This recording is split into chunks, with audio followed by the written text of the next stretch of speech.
Good to be around. Yeah, for sure. How's it going there with you? Where are you located? Washington? Yeah, I live in Arlington, Virginia, so just over All the right. river from Washington. And Great. in my immediate area, I think we're kind of over the um, early period of increasing caseloads, and it's stabilized a little bit. In other areas, obviously, it's uh, still worse. Yeah, it's been a bad one there, bad one all around the US, unfortunately. Yeah. Yeah, and I think it'll be interesting as there are postmortems that will be written. Yeah. There's lots that was not done well. Mhm. There were many bad decisions made, but it's also just really abundantly clear that the public health system that we had built was not Yeah. up to this kind of threat. Yeah, it took a while for people to really understand what was it and what was happening around them. I mean, you can't really blame any government. All governments have learned on the job as they've moved along and have experienced this thing and sort of gathered their direction from what was going around. Yeah, yeah, and I think that's right.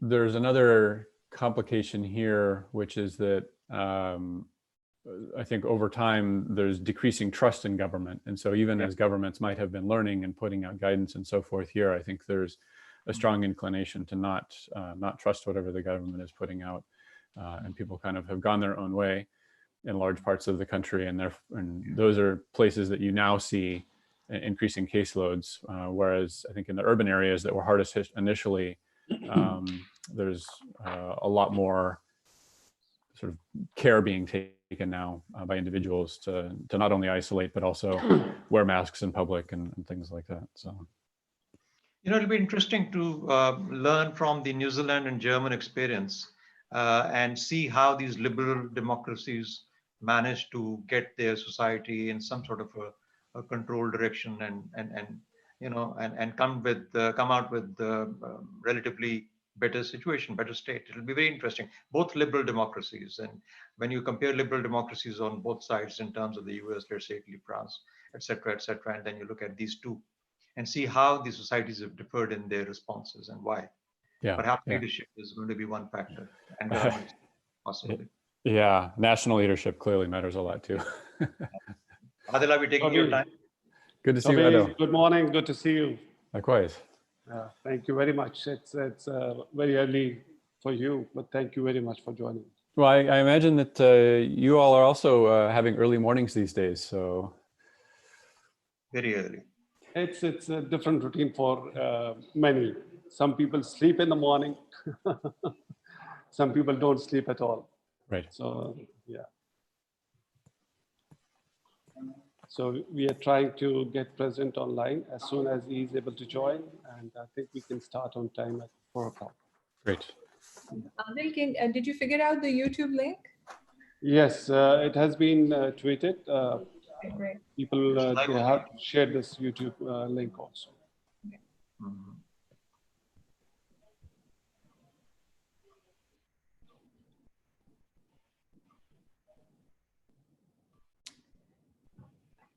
Yes.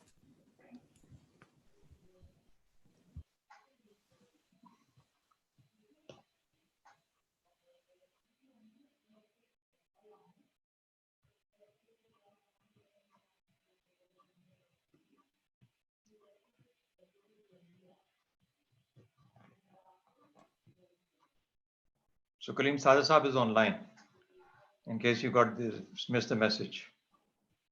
Sir, he's just trying to bring him on the stream. And I just there was a message on my screen. I'm online to all panelists. Okay.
Okay, I think now we are in business. Can you hear me? Ji, Assalamu alaikum. Walaikum salam. Welcome all of you. Air Vice Marshal Shehzad Chaudhry, Toby Dalton, Dr. Rabi Akhtar. A very warm welcome. I'm a little late in joining. There was a technical glitch, but I think we can still start on time. We still have 2 minutes to go. Ji, sir, Thank you. Assalamu alaikum, sir. We'll Thank you very start at much. 4 o'clock, sir. Yeah.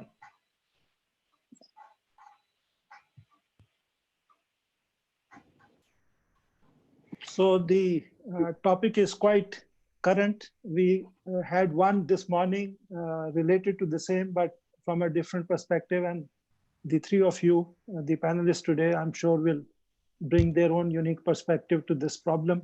If it is indeed a problem, we don't even know that. So over to you, Adil, for the remainder of the proceedings. Sir, thank you very much. Just sorting out one small technical hitch, and we'll start in 1 minute, sir, inshallah.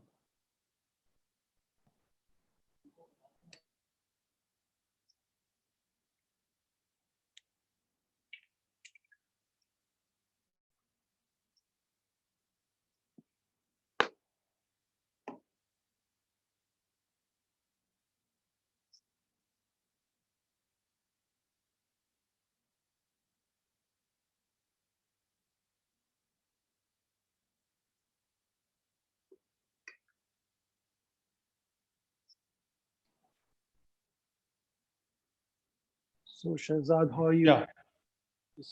Sir, shall we start? Yes, please. Yeah.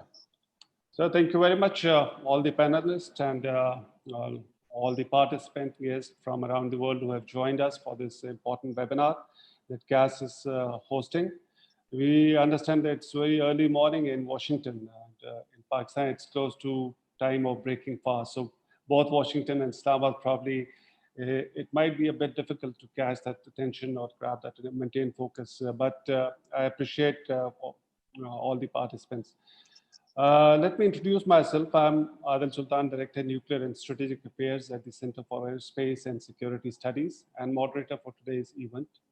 On behalf of the President and my fellow staff members at CAS, I welcome you all to our webinar that will aim to understand the dynamics of recent Kashmir crisis and the ongoing tension along the line of control. Those who follow the regional dynamics would understand that the frequency of crises between India and Pakistan has increased. Or one can state that we are now in a perpetual state of crises with continuous military engagements along the line of control.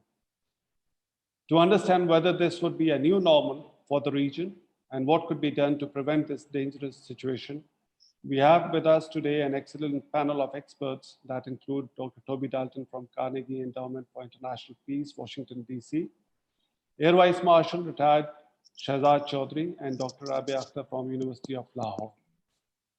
The panel of experts in their remarks will aim to address some of the following questions. How serious is the current crisis, and will it lead to another military conflict between the two nuclear-armed neighbors?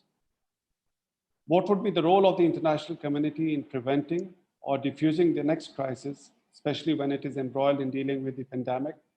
And does warmongering and hostile rhetoric make any sense in the current peculiar environment?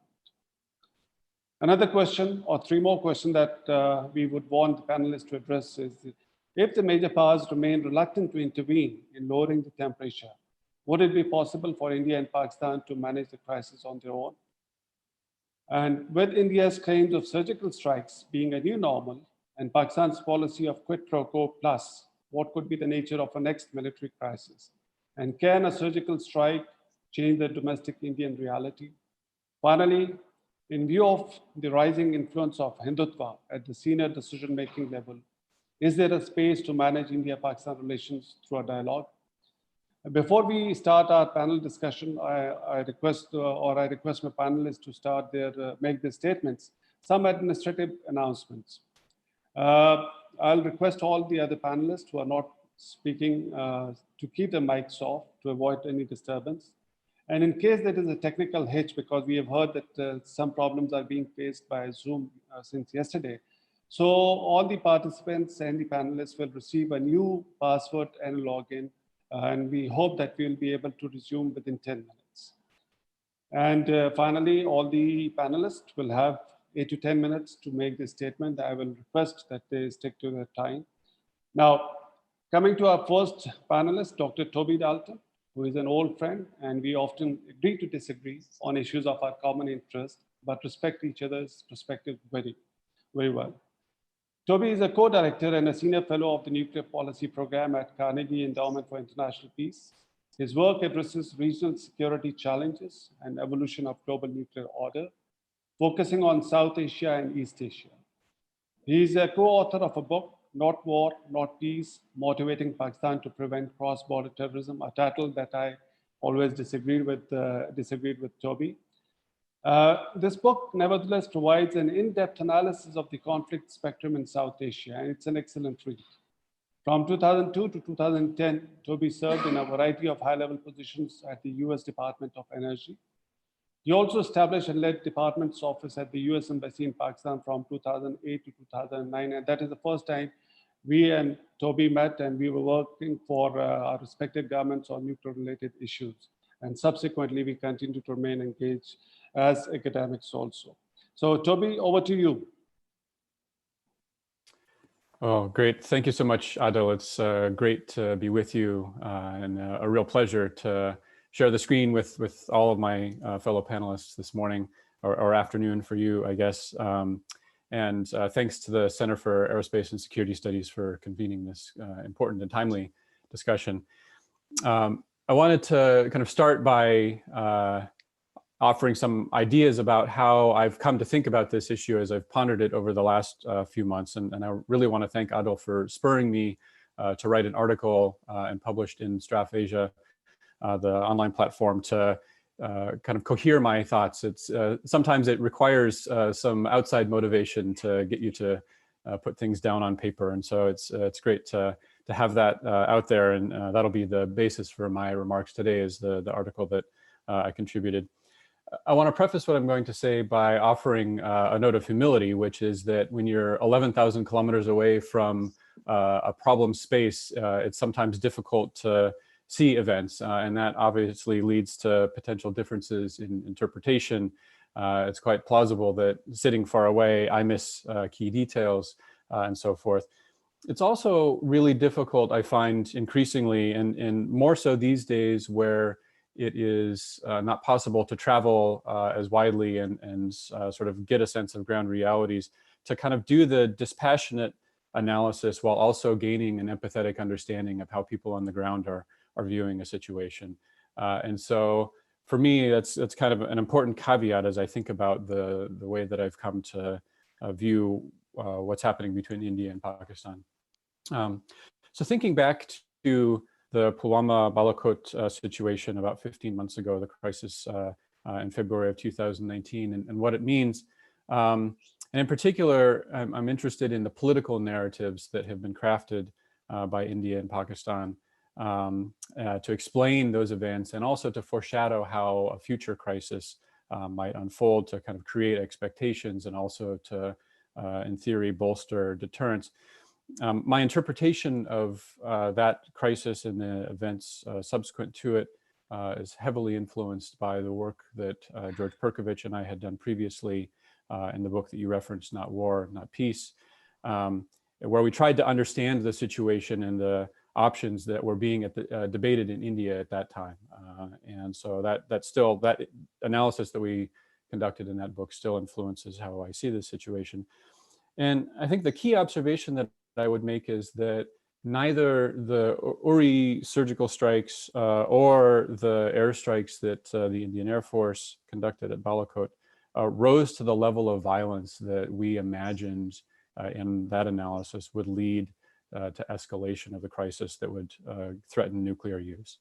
Both of those activities were calibrated mainly for, I think, domestic political purposes, not for substantial military effect or even longer term deterrent effect. And I think that's an important observation, because that in thinking about activities or actions or intentions to fundamentally change the structure of the situation between India and Pakistan, we haven't seen it. right? The Balakot crisis did not structurally change this issue in important ways. So with that, let me offer 3 points about this new normal narrative that seems to be proclaimed in both countries. First, obviously, the use of air power at Balakot, first by India and then in the retaliatory strikes by Pakistan for cross-border strikes, that is new, right? The new part of this narrative of new normal is clear. It's new in the nuclear age in South Asia. And it crossed what I gather is an important threshold, both ideationally, but also militarily, right? This is a new dynamic to account for. It showed some willingness by both states to risk further escalation. That said, we also have to recognize the role of luck and how that crisis evolved. It could have been different. It could have gone differently. But there was also tactical choices, I gather, that were made that shaped very much the escalation potential. And it didn't escalate further, in my view, mainly because escalation didn't really serve the political interests of either state at the end of the day. And I think both leaderships made wise choices to de-escalate and sort of declare victory at the end of that crisis. So that's point one. Point two, in thinking about the new normal narrative, the word normal is a very loaded word. I don't think warfare should be normalized in this way, and the expectation of warfare should be normalized. I say that with recognition that my own country's practices in this regard might leave a different impression. But this, the sort of crafting of this narrative was meant to suggest a new paradigm, that the future events in South Asia would be more violent, kind of more along the lines of the Indian airstrike, and that there would be more punitive Indian attacks on targets in Pakistan, presumably in response to some provocation, a terrorist attack attributed to groups based in Pakistan, for instance. And if you look back at the track record of Pakistani diplomacy for most of 2019, it was focused on raising international awareness of the potential for further Indian aggression kind of under the rubric of this new normal. But over the last 15 months, it hasn't happened. It doesn't mean it won't happen, but I think there's good reason to think that, as I had suggested earlier, this is not a new paradigm. There's not some structural change in the parameters of the problem. And mainly those parameters relate to the political and economic interests of both states, the military capabilities of both states, and of course, the threat of mutual nuclear annihilation if things get out of hand. And in that regard, if you kind of look at the return to cross-border shelling as a normal thing, we're more back to the old normal as the vector of military engagement rather than the new normal. So that's point two that I would make. The third point is that the new normal narrative, I think, is distracting. It actually masks what I gather in Pakistan is the more important concern, which really has nothing to do with how India might respond to future provocations, but everything to do with who Modi is in India and the Hindu nationalist threat to Muslims that he is perceived to represent. And this conflation, I think, is problematic because it makes it harder. You know, the analysis gets muddled between Modi as an individual who might be more risk acceptant and then the actions at Balakot.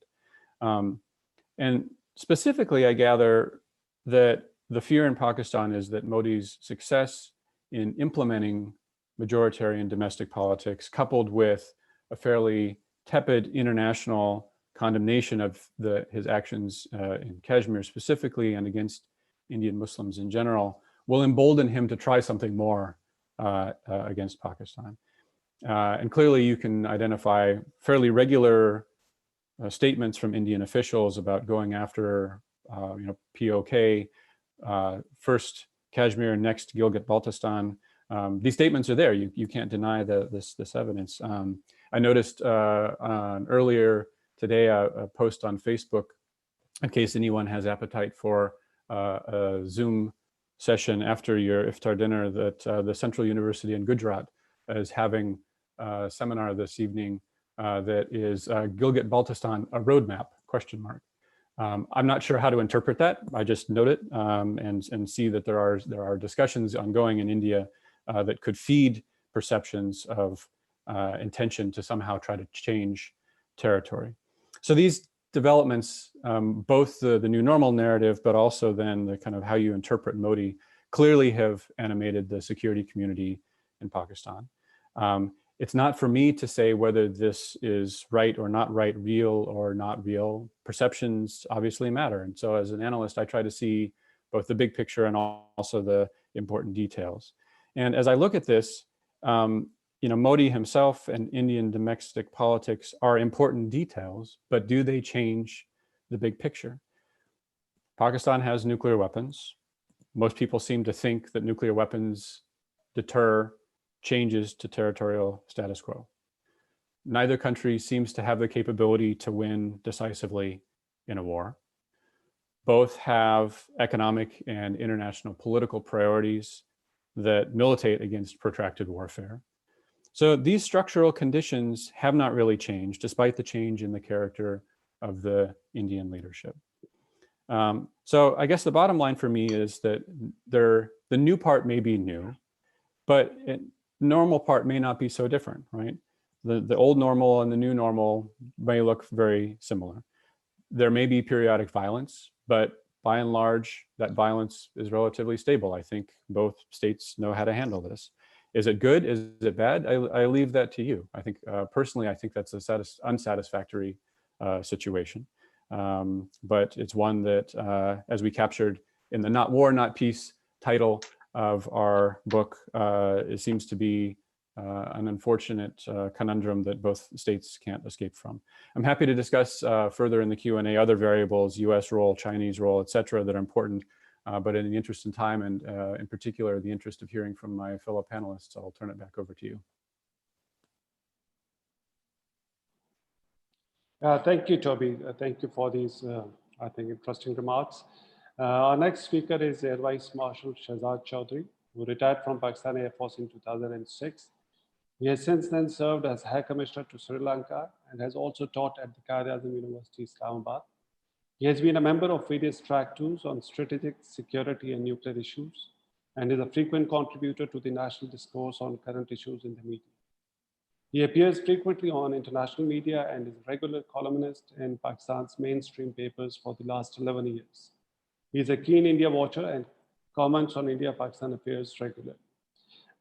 Besides what he would want to say, I would also like him to say something about these two specific issues or the questions. One, how serious is the current crisis and will it lead to another military conflict between the two nuclear armed neighbors? And what would be the role of the international community in preventing or diffusing the next crisis, especially when it is embroiled in dealing with the pandemic? And does warmongering and hostile rhetoric make any sense in the current peculiar environment? Over to you, sir. Thank you, Adil, and thank you, Kaz. Are you getting my slides or not yet? Not yet, sir. Yes. I think I yes, need to go. Yeah. Not yet? We have it now. We have it, but we don't have a full display, sir. If you can just press that F5 function. And yeah, I've done that, but anyway, all right. Let me get along with this. Thank you very much, Adil. Thanks a lot, Kaz. Happy to be a part of your panel. Obviously, the issues that have been given to me are reflected right on the screen here. What is India up to? Where might it lead us to? And what is the role of international community? So the first thing to do is to look at, all right.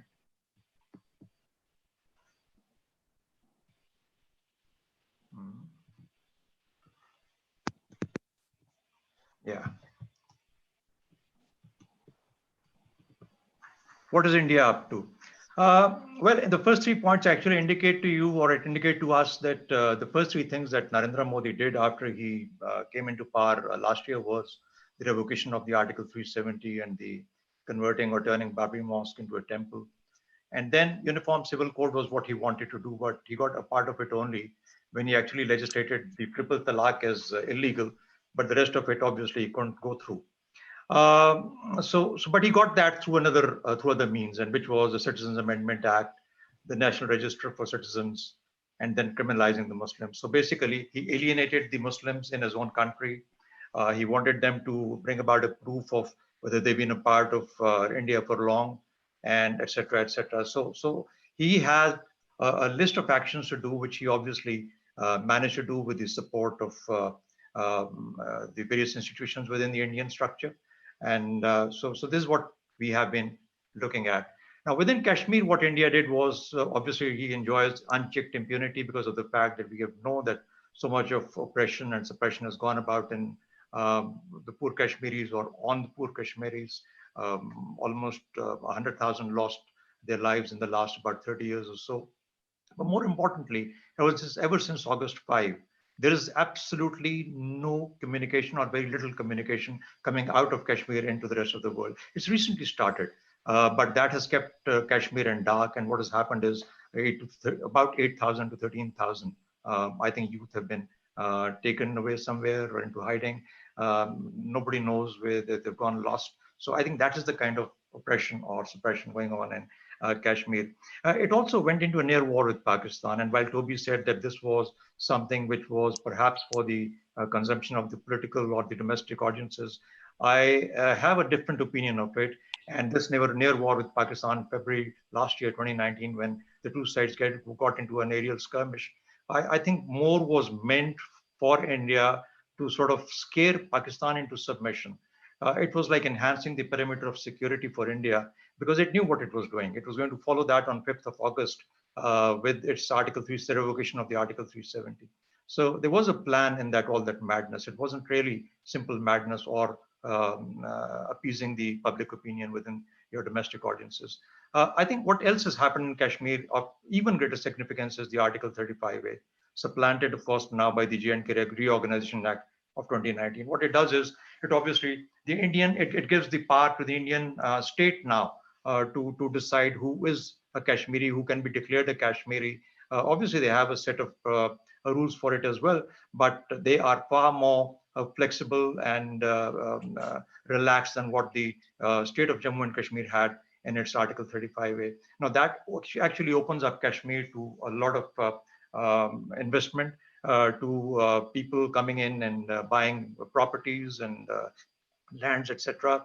And when you put it all together, it is basically what the demographic engineering is all about.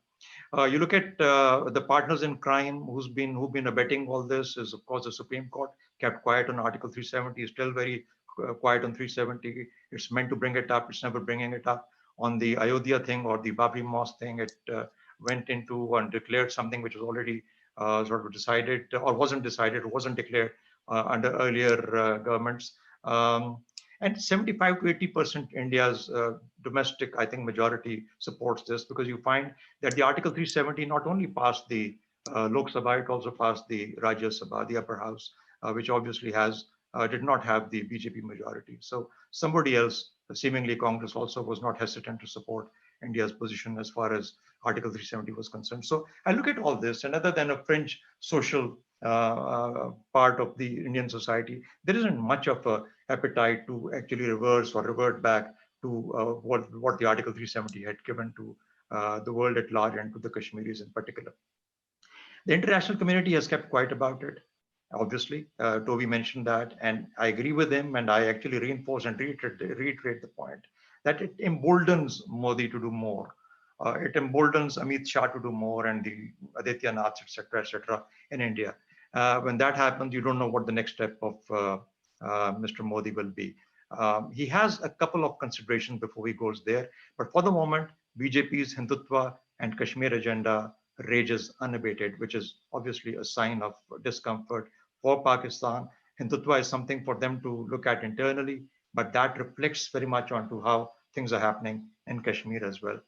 What might it lead to? There are two internal reactions. One is a social pushback within India. Obviously, we've seen that university students came out in support of some Muslims. The Muslims began to make a little bit of a noise, but now that has been closed or shut down by the COVID.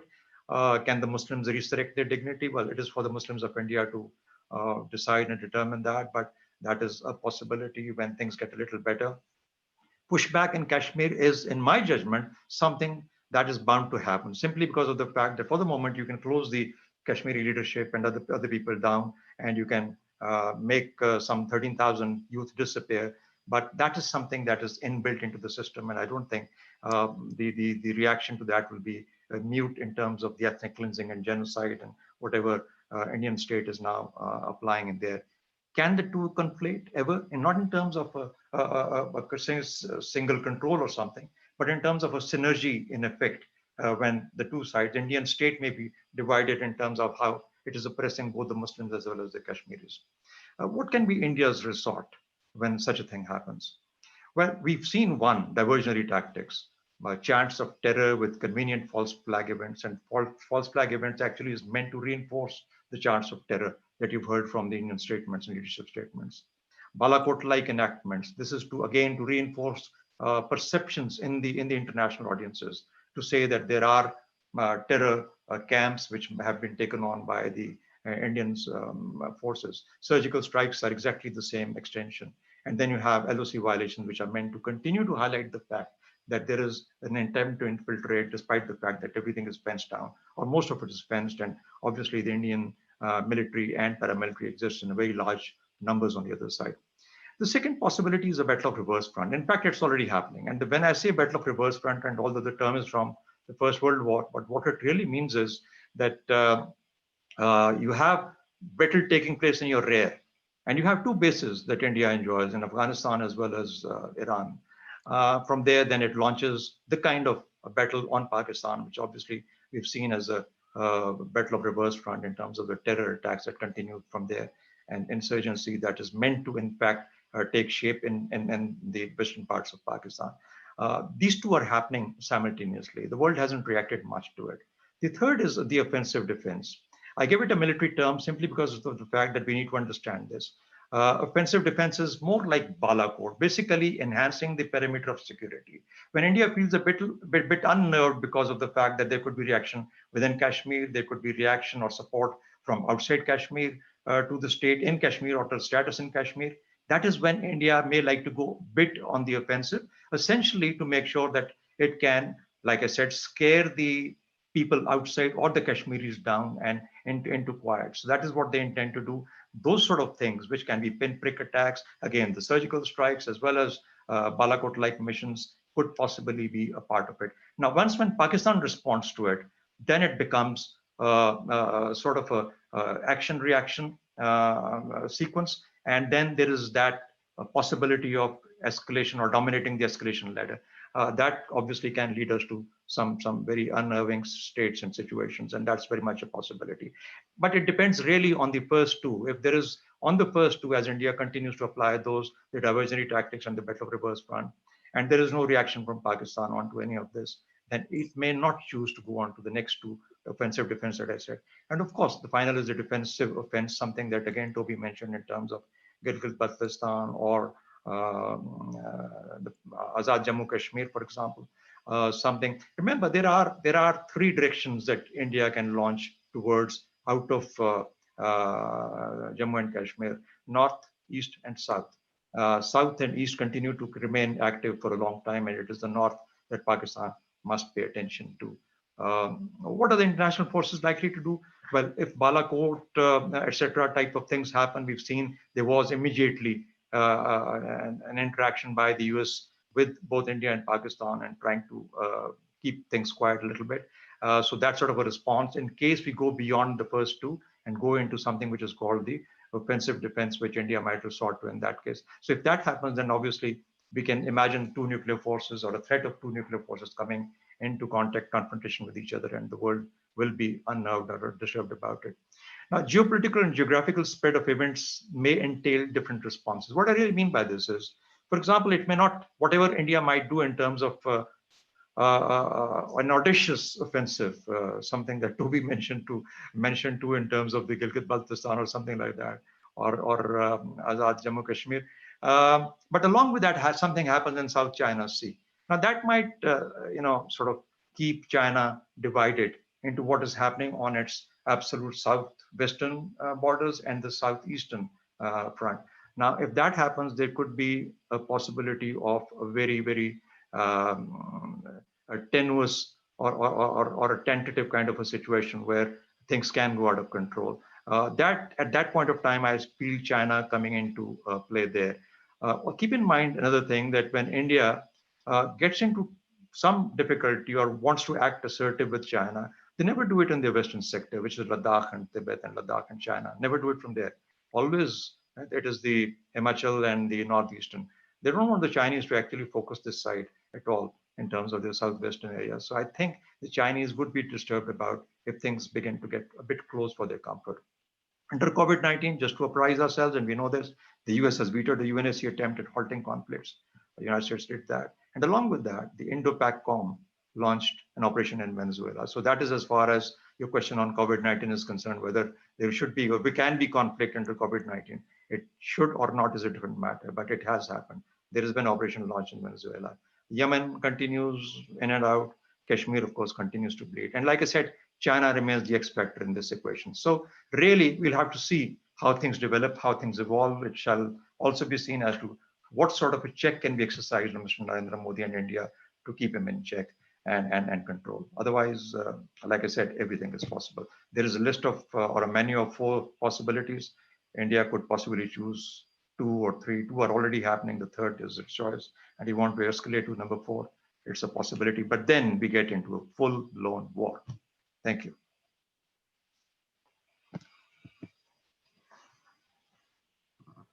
Sir, thank you very much. If you could kindly press your escape button, Yeah. so that you can have back.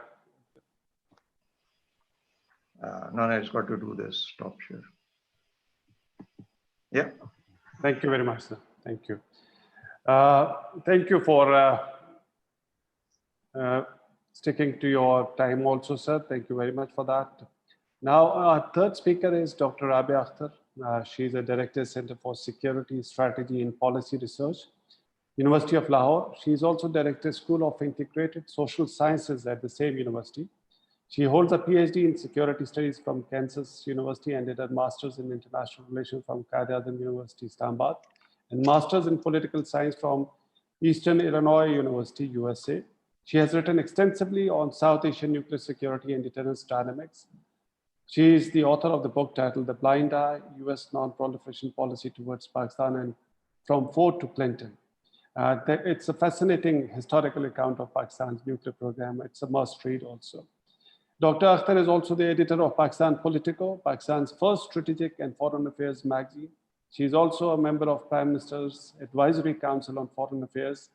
Dr. Akhtar is a non-resident senior fellow at the South Asia Center, Atlantic Council, Washington, D.C. Dr. Akhtar, over to you.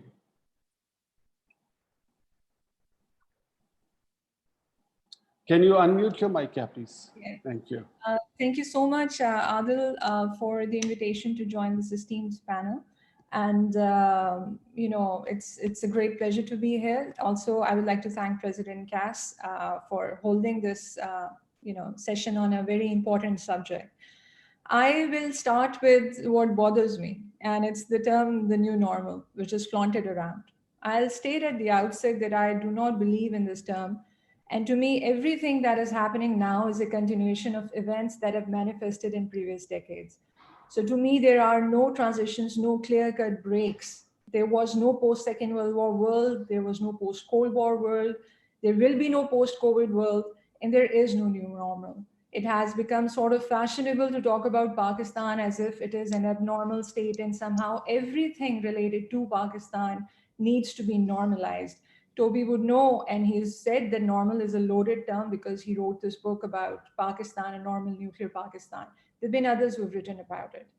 Just like that, Indian abortive surgical strikes are to somehow magically create a new normal where India has found space to punish Pakistan. I don't believe in that. What we have at our hands is India experimenting. And we all can see how that is going. So there you have it. All I see is gradual dilution of the grand Indian strategic restraint, pushing the limits to challenge Pakistan's red lines and provoke a response. The phantom surgical strikes post-Uri, the Balakot strikes earlier last year, and provocations about gaining jurisdiction over AJK as per the recent statements made by the defense minister and later the Minister of External Affairs are all indicators of India finally shedding its strategic pacifism.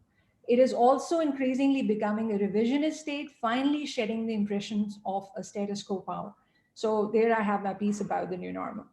Coming to the questions that you've posed, does warmongering and hostile rhetoric make any sense in the current peculiar pandemic environment? It is such an innocent question, Nader. Kashmiris are still under brutal detention and duress after more than 288 days today in IOJK.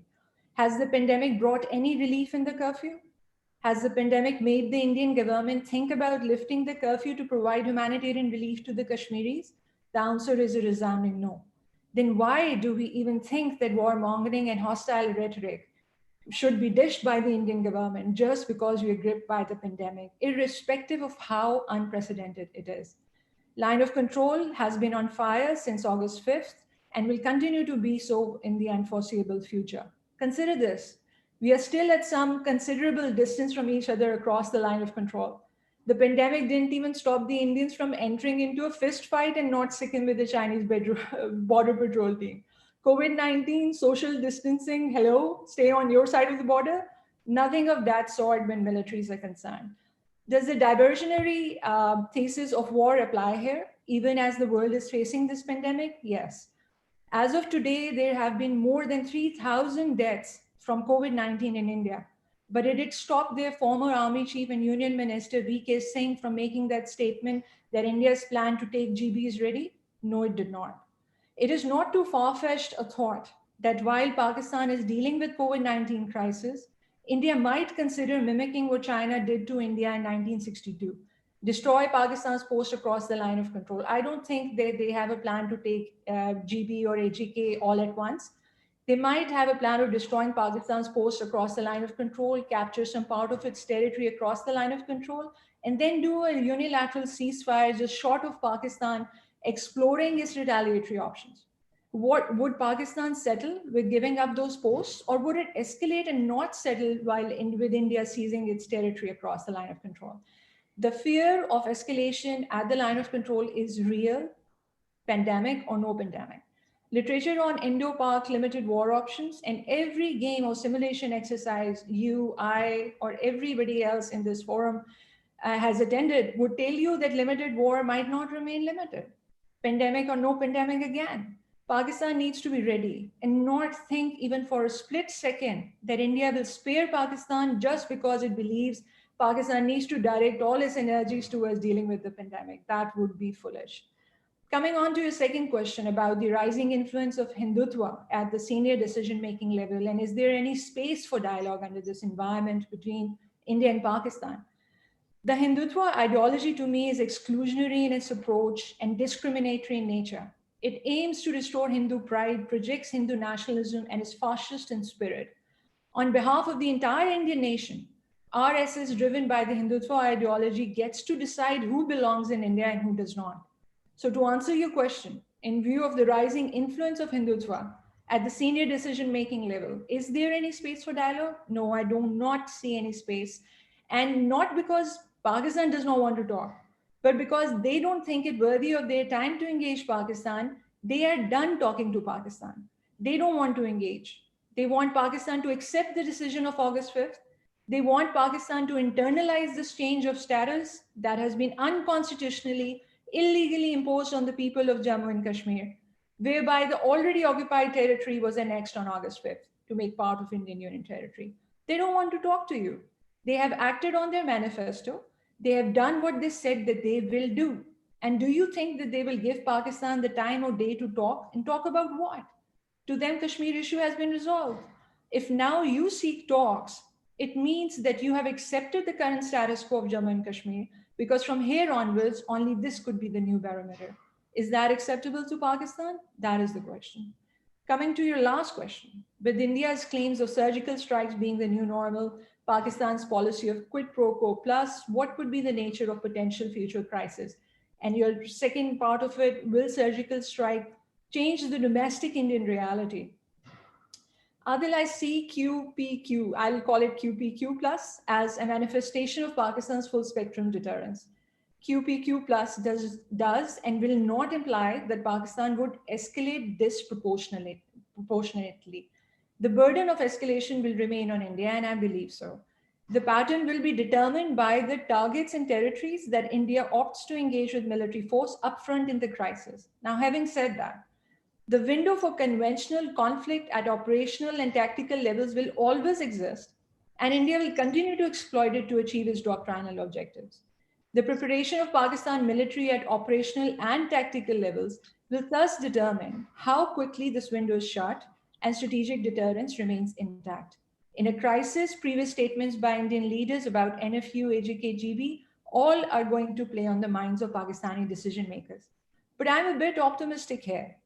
In the next crisis between India and Pakistan, how both states will be able to effectively and strategically manipulate the risk of nuclear war by arranging threats and exhibiting greater levels of resolve will clearly determine the outcome of the crisis. And given the high stakes and the commitment traps involved, it may not be difficult to manipulate those risks of nuclear dangers. To quote Robert Jarvis, even a slight chance that a provocation could lead to a nuclear war is sufficient to deter all but the most highly motivated adversaries. Moreover, the balance of resolve, I believe, induces caution in the sense that each side believes that if restraint is not matched by restraint, the other side has no reason to maintain such a policy. So while there are concerns that both India and Pakistan can feel confident in playing rounds of escalation safely, the fear that either side may escalate is a deterrent in itself for any further escalation. As for your last part, which deals with whether Indian domestic reality will change post Balakot 2.0 or 3.0, let me say that it will not. India needs to understand that the nature of insurgency in Kashmir has changed since the time it began. And in order for that to happen, one would need to know the difference between the symbolic Kashmir and the strategic Kashmir. From the 1990s onward until the death of Burhan Wani in 2016, the symbolic Kashmir and the strategic Kashmir remained two separate entities. And as P.R. Chari et al. Wrote, the symbolic Kashmir is a place where larger national, subnational identities are ranked against each other.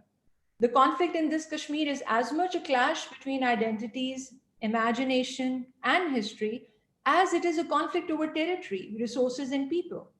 And in the strategic Kashmir, the military establishments on both sides of the border insist that Kashmir is critical to the physical defense of their respective countries. Death of Burhan Wani, to me, blurred the lines between the two Kashmirs. Born during the height of the insurgency in 1994, Wani was instrumental in turning a fading quest for independence into a Kashmiri intifada through the use of modern means of communication. And his death, to me, catapulted the resistance to another level, one that is dynamic, strong, and indigenous. Even Pakistan, and please listen to this carefully, even Pakistan perhaps is not yet cognizant of this transformation taking place, that in years to come, this indigenized struggle, which feeds on the hatred of all things Indian, fueled by the current RSS, BJP, Hindutva nexus, will not require Pakistan's support, material or moral.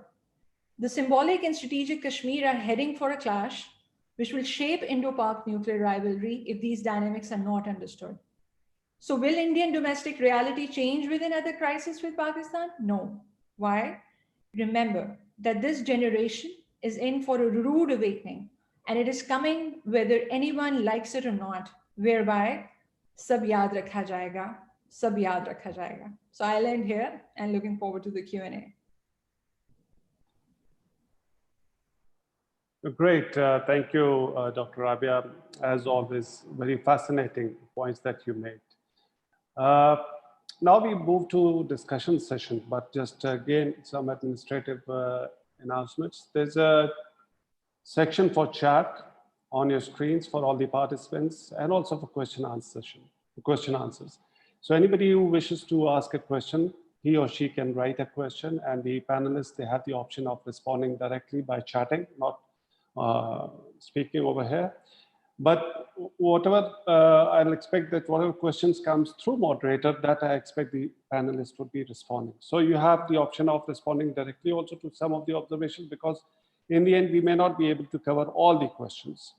So I have a couple of questions, but looking at the growing list of these questions, let me give the chance first to the participants.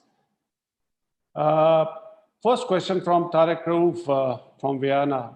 He has asked a question, I think it's intended for ABM Shahzad Chaudhry. How does, although he did mention my name also, but I'll not respond and let ABM Shahzad Chaudhry to respond to, how does Pakistan envisage the future air-land battle scenario in the future in the Kashmir theater of operations? That is greater reliance on BVR missiles in aerial combat, air-to-ground missiles, air-to-air-ground, whatever, all these options, and how to address controlling escalation, dominance, and crisis stability. And why were 50-year-old Mirages deployed for the attack on Balakot? I think that's a technical issue. We can leave this now. Yeah. But first part of the question, if you can address that. Yeah, I mean, air-land battle or whatever kind of battle you call it, simply whenever a nation has to go to armed resort, it will have to take on whatever is its capacity or capability. So it isn't really about a particular model of an air-land battle, which is something from the 1980s or 70s that we can revert to, but no more. I think you will have to choose whatever is the best or the most optimal weapon of choice for that kind of an employment, for that kind of a mission. You saw from surgical strikes, Indians went on to the Indian Air Force into Balakot, and then sort of regressed from there as well. Like someone said, for the last 15 months, there hasn't been any follow-up. So understandably, because of the fact that there was a response the very next day by the Pakistani Air Force, again, choosing or selecting what was most optimal for it to employ in that sense. And when you take on a mission, you use all the elements of a particular mission to bring that mission to a success. So regardless of the nomenclature, I think we will, I hope we don't get there.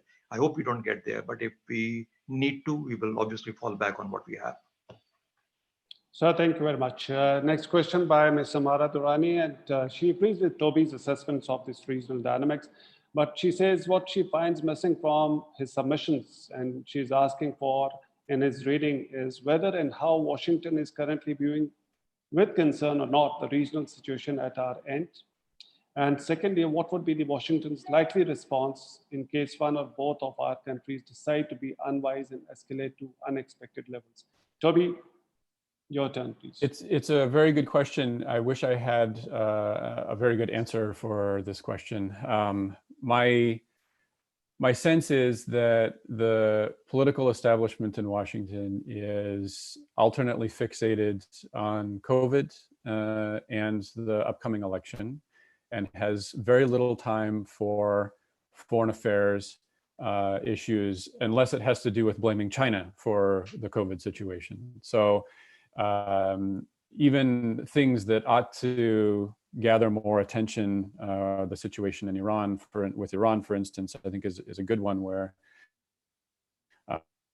there's a potential for US direct military engagement there.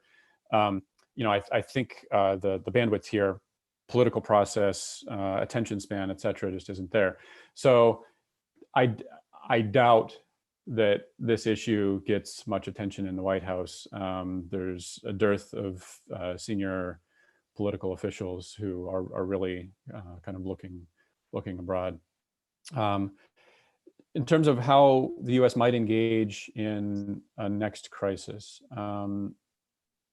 I think you look back at 2016 and then in 2019, and on the one hand, there was, I think, because of the compunction of the building of US-India strategic partnership, there was some sense that the US needed to support India's feeling of injustice at having suffered these attacks, and to recognize that India was within its right to respond in some way, while also trying to navigate not encouraging Indian actions that would escalate further. And I know that that was handled mainly by private phone calls in 2016. In 2019, you did see some US statements that were a little bit, I'd say, unhelpful in terms of understanding of the Indian airstrike at Balakot. My guess is that when the next one comes around, kind of in light of somewhat improved US-Pakistan relations, assuming that that condition prevails, the US will return to a more balanced approach of encouraging calm and trying to find ways to help both countries to de-escalate. Whether that will be accepted by both countries or not is an open question, right? I think the US influence on this issue is somewhat declining. That would be my guess. So I realize that's, like I said, an unsatisfactory answer to a good question, but it's my best guess.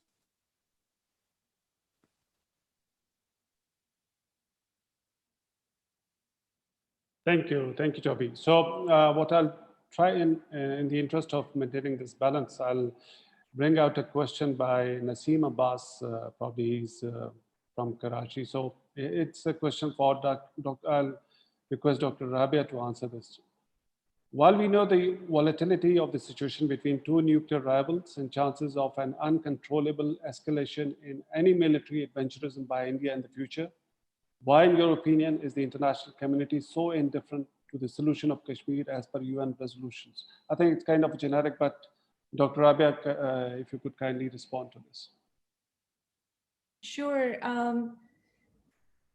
So our prime minister, went to the UN, and the kind of flashpoint of his talk post August 5th in the UN session was to divert world attention to this conflict of Kashmir. And why so? Because, after having suffered all these crises between India and Pakistan, and that have been resolved with the help of third party only, the world needs to pay more attention.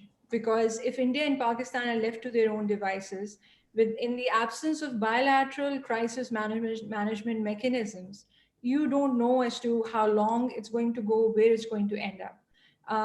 So that is why he wanted the world community to be involved and do something about it, and find a resolution of Kashmir. Why is the international community not bothered? Is because it is not in their there is no convergence of national interest here with respect to what US has at stake in the region. There are better things that it has to deal with, which involves getting out of Afghanistan at the moment and using India to balance off China.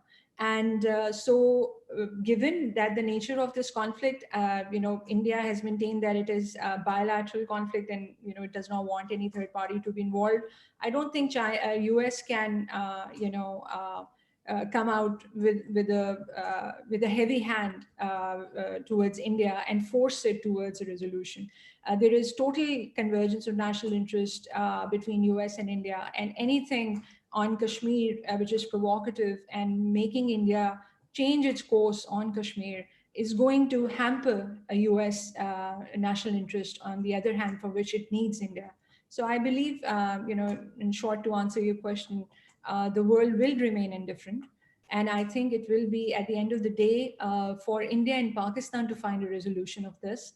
And as we move towards that, in order to avoid future crises, we need to develop bilateral crisis management mechanisms so that our reliance and dependence on third parties is reduced. Thank you. Thank you, and thank you to the panelists for concise responses, and this can afford us more opportunity to include more questions. The next question I'll take from our Senior Research Associate, Ms. Sitara Noor. It's to the panelist. Traditionally, the United States and China have had a shared objective of diffusing India-Pakistan crisis. However, unlike any previous crisis, China played a more pronounced role during Pulwama-Balakot crisis. That's her opinion. So would that role be retained? If so, how would US reconcile with this additional third party?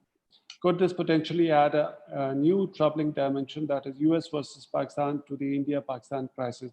While you can ponder on this question, Toby, let me also flag this question by Marshal Ishfaq. And you can think of and you can respond after the panelists have responded to Ms. Sitara's question. This is about, you mentioned about this term Indian reaction to Pakistanis alleged provocation. So he says that response can be to provocative acts from Pakistan, not from any acts of militancy in India by the Kashmiri freedom fighters or in response to BJP government's suppressive policies against minorities. So in past, India has failed to prove Pakistan's involvement in many acts of terrorism. So according to his view, provocation would not only be necessary for Modi to initiate a military action to divert domestic public attention away from his failures. So it could be larger than this. You can think of, and what we can do is we can start from AVM Shahzad to respond to the first question that I raised. And if Dr. Rabia can respond, and Toby, then you can take both the questions. Yeah, let me just answer the question that you posed in terms of China's support to Pakistan during the Balakot and subsequent skirmish. Surely, China has stood by Pakistan, and we know that for a long, long time now. Whether China will extend that kind of a support beyond the diplomatic and political levels to, let's say, an active support to Pakistan under any kind of a difficult situation, I think we'll also have to relate to how much China feels threatened in terms of its own interests. What are the Chinese interests which could be at stake, for example, as far as Pakistan and India are concerned? The very recent CPEC, for example, is something that China values very much. It is a part of its strategic plan to net the areas of influence, and therefore that is very much there in terms of how Pakistan and India, Pakistan and China are. So if anything, that sort of impacts Gilgit-Baltistan or sort of moves into that direction, or for that matter, even AJK, I find that China will be unable to sort of stand by and just issue diplomatic and political statements. In terms of Washington being a silent partner for a very long time, and we've known this, that whenever India and Pakistan have gone into a difficulty, the US has been the first country or perhaps the main country to sort of come in and resolve issues or keep the temperatures down in South Asia. Whether that will stay on for a long, long time also depends upon American interest. If the American interest, and I see that, for example, not in terms of weakening Pakistan as we mostly perceive, it's not a zero-sum game, but in terms of how China can be weakened. Let's say, how does South China Sea play out in this? Now, if that is becoming a factor, then I find that the US might have tilted its balance of support towards India. Otherwise, I think the United States' main intent and focus will continue to keep the two nuclear powers in some sort of a check. So I find that both these major powers, China and the US, will have some sort of a role if things go beyond simply the first two stages that I mentioned of the four that are possible. Dr. Rabia? So to answer Sitara's question, I've written about India and Pakistan outsourcing escalation control to these major powers, namely, United States and China. But during Balakot crisis, we have seen that there are new players on the scene. There was the Kingdom of Saudi Arabia, there was UAE, there was OIC as a voice talking to both India and Pakistan. So what I see is reduced dependency on United States as a primary actor. AVM Shahzad Chaudhry has rightly mentioned, and there's no need to repeat it, that China has strategic interest in Pakistan. And if Pakistan goes to war with India, those interests are hampered. And it will not be able to achieve its economic objectives via Pakistan. So it would be in Chinese interest to jump in, and even if it's back channel, even if it is not too proactive and does not come forward, it would want Pakistan to be restrained. It would want India to be restrained in its response and approaches, simply because its interests are going to be at stake. So as long as Chinese interests remain at stake, and Pakistan realizes that, and India realizes that, and China keeps on making both these countries realize that, I think China will be invested in finding a solution or toning down a crisis. Thanks. Toby?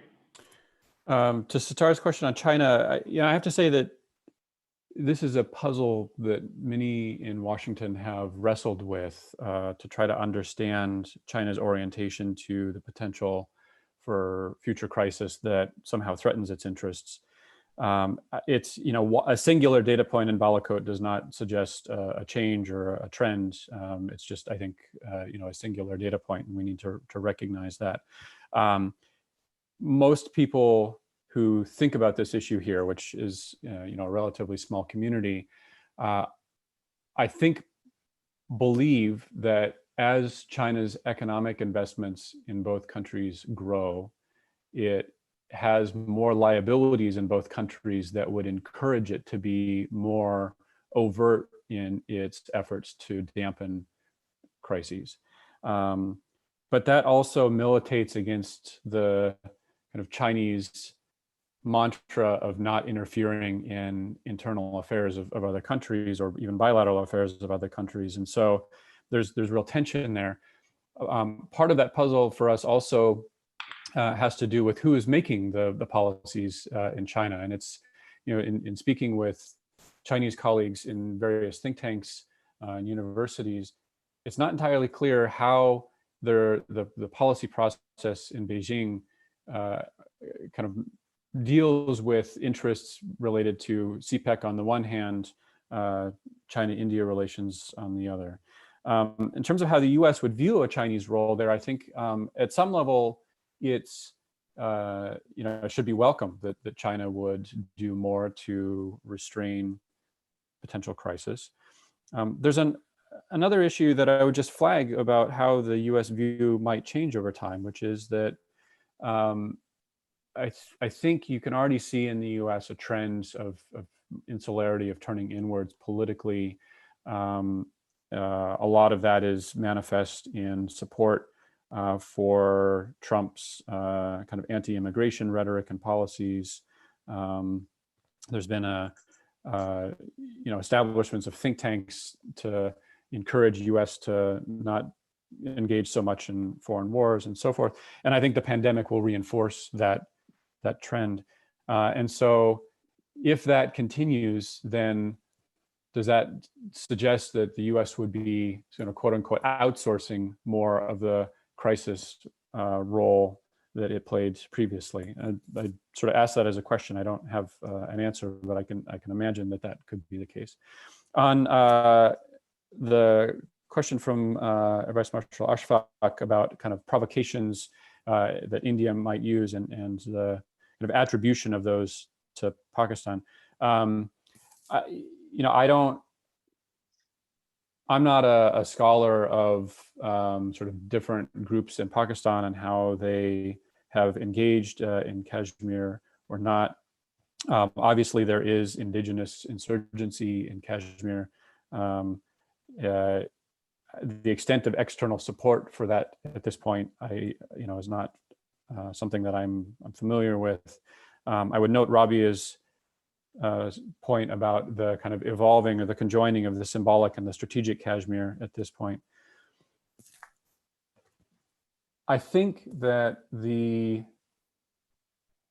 sort of puzzling through this in my own mind as I talk, which is a dangerous territory to get into here. But I think that the weight of international opinion at this point favors not so much what India is doing in Kashmir, but is given the pattern of past attacks in India having been attributed to groups based in Pakistan, that kind of favors a tendency to believe if India attributes something to Pakistan.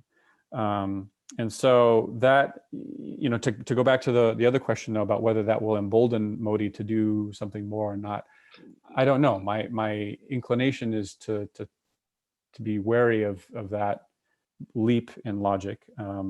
But like I said, I'm 11,000 kilometers away, and I can imagine that people just across the border would feel differently. So I realize that the attribution of and kind of calling things provocation is problematic, that India might do things for domestic political reasons, that the kind of domestic rise of insurgency, India might seek to blame on Pakistan when it's not there.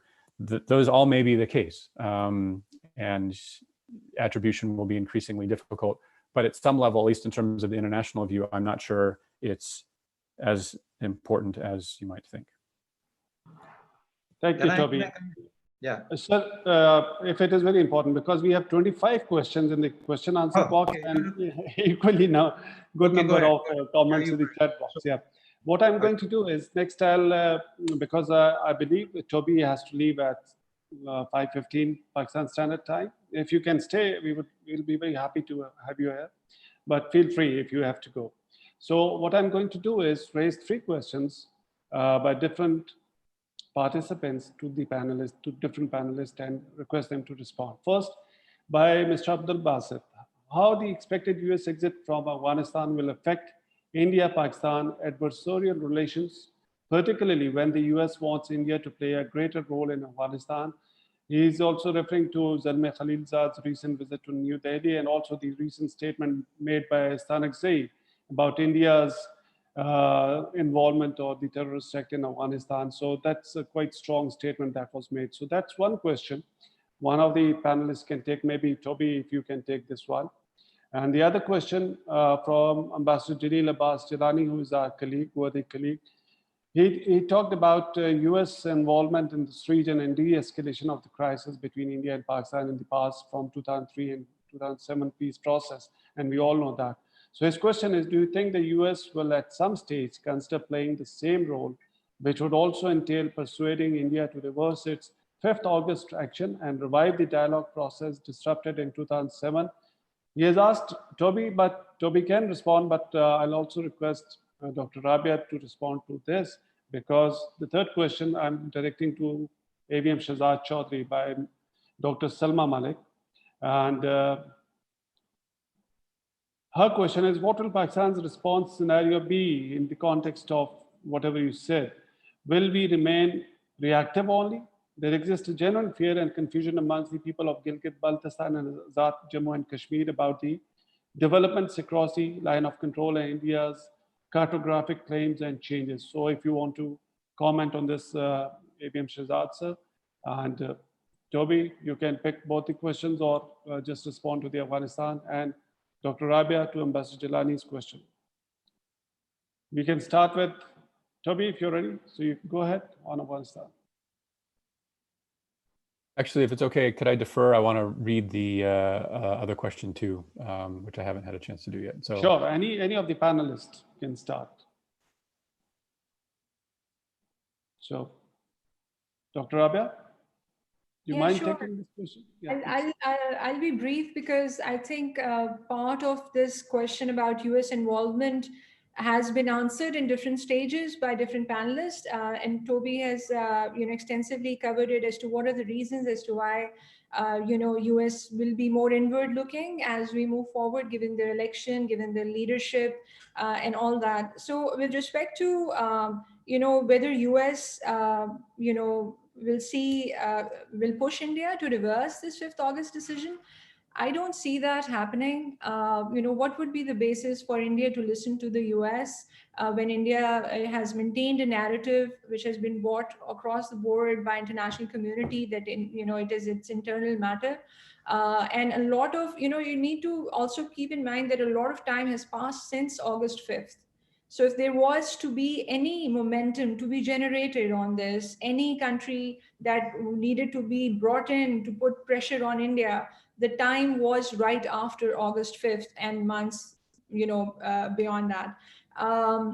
With the COVID-19 situation post-pandemic, and as to how now, China is in the mix of it and US trying to, find an scapegoat, it all the more raises the profile of India in the region. And I don't think that US is now going to, damage that profile by going back to the Kashmir issue, which to it probably is redundant already. Thank you. AVM Shahzad, sir. There was a reference made, I think, in one of the questions. I don't know who asked that question, but there was a reference made to the 2003 and 2007 sort of interventions by the United States. And I think Rabia just mentioned that a part of answered part of that question in the sense that what happens in the US in the coming months and years is going to be more important and critical to how the world settles down. Either they will cede space, which they, in my judgment, as they abdicate their international position, they are possibly already doing that to other forces and notably China. Now, if that be the case, then obviously, and if that is the way forward as far as the US is concerned, something that is going on as a debate within the US as to what the US must do and whether President Trump returns or doesn't return in November. So that's going to decide as to how the world, but the world will have to come to some sort of a concurrence on how to coexist. It just cannot be left to itself in terms of fragmentation or division in terms of either the economic order or the political order. I think that will have to be put into place if the one that is currently holding somehow begins to get fragmented a little bit. But coming to the second question that you specifically posed to me in terms of Dr. Salma Malik's question, what should Pakistan do? What should be Pakistan's response? I think more importantly, Pakistan has to look at the fact that what are its interests. Ironically, Pakistan used to be a revisionist force, if not a power, in the region. India used to be a status quo sort of force. The roles have reversed considerably. And we look at going back to the status quo, anti-August 5. And when that happens, you're looking at very specific objectives. You may not be looking at sort of moving into Delhi and to the Red Fort, as has been stated, for numerous number of years now. But the fact is that you need to look at some particular aspects of how the two countries learn to coexist. And in that, we need to find ways and modicums of how to sort or resolve our issues. That is going to decide more importantly. And what that really means, what that means is we are unwilling or we will not lose any part, an inch of what we have, but we are not forcing ourselves into a situation where we perhaps must do something different to disturb the status quo. So I think that is the kind of thing that Pakistan will look at. It is important for Pakistan, as I think Rabia mentioned in her presentation. Pakistan must defend in strength where it feels threatened, wherever it feels that it is going to be delayed in time, logistically, or for that matter, being able to put forces in time over there. So I think that is an area that Pakistanis need to look at. And for me, all three axes of Indian audacious or adventurous moves are very much possible. And it's good to be mindful and careful with your defenses in place, then be offensive and looking for some sort of a revision. Toby.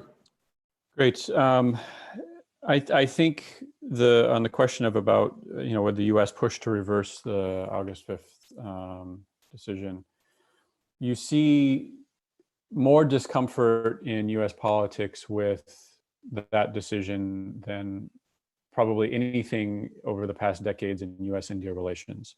There have been efforts to have hearings on Capitol Hill. Statements from some U.S. politicians against that decision.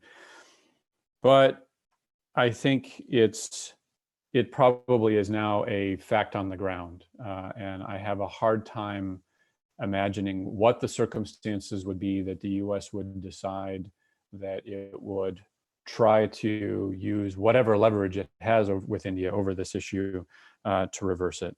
I think that seems unlikely, even if such leverage existed, which I'm not sure it does. I think that clearly that was a decision that has an internal logic in India that has pretty widespread support, and so I think it would be very difficult for the U.S. to try to do something to return that. Notwithstanding whether it's a just action or not. There's kind of a bigger question out there too, which is what is the future shape of U.S.-India relations? I think after a period of convergence, I kind of see there's a little bit of drift now. I would guess that if there's a different administration in the U.S. from January 21 next year, a democratic administration, then there could be new emphasis on kind of building again on the U.S.-India partnership. But one of the bases on which, at least the narrative bases on which that partnership was built, was the sort of common democracy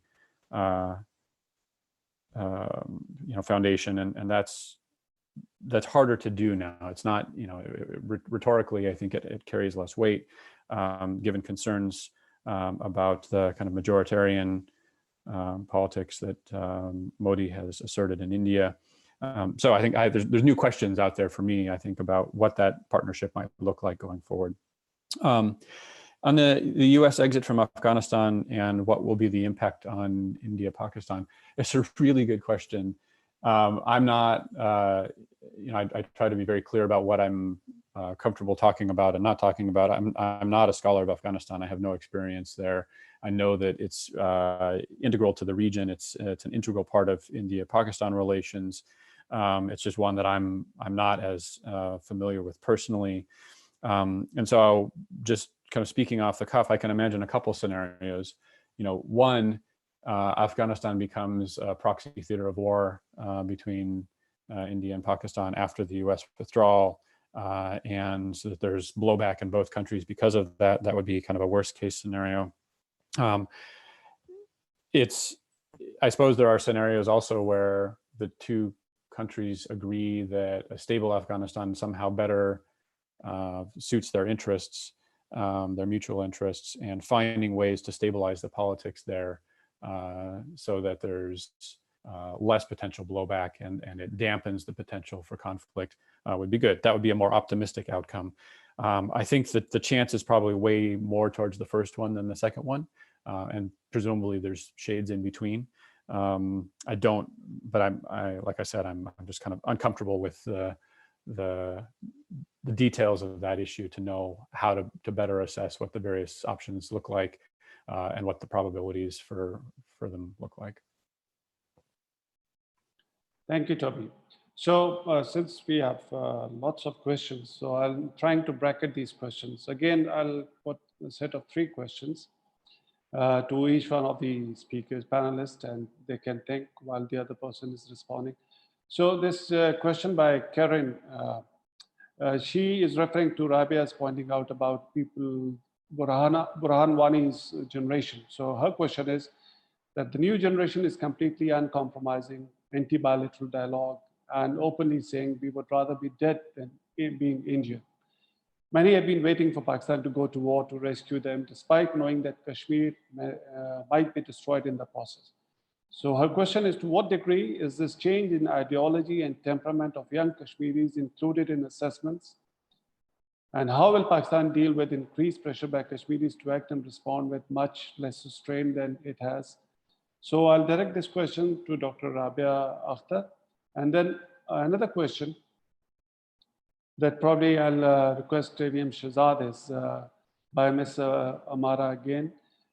Her question is that she thinks that Pakistan recognizes and now articulates well the Kashmiri struggle being an indigenous one, but the world is not buying this. In your view, why is that? What is missing in our current business case for proving originality of the struggle? And Toby, a question by Saeed Ali Zia Jafri. He was the first one to flag his question, so my apologies to him, I missed earlier. How and why do you term an attack on mainland Pakistan as calibrated, given that it represented a shift in the fundamental target and territory choices? So that's one question. So I'll just tag this question with another thing. Toby, you wrote in your recent article that you wrote for strapishare.com. You said something about that the new normal narrative suits political and military establishments in both states. So how do you justify that? How does it favors Pakistani military establishment to accept this new normal? So that's one thing that I haven't been able to understand, if you could kindly respond to that. So we start with Dr. Rabia, please.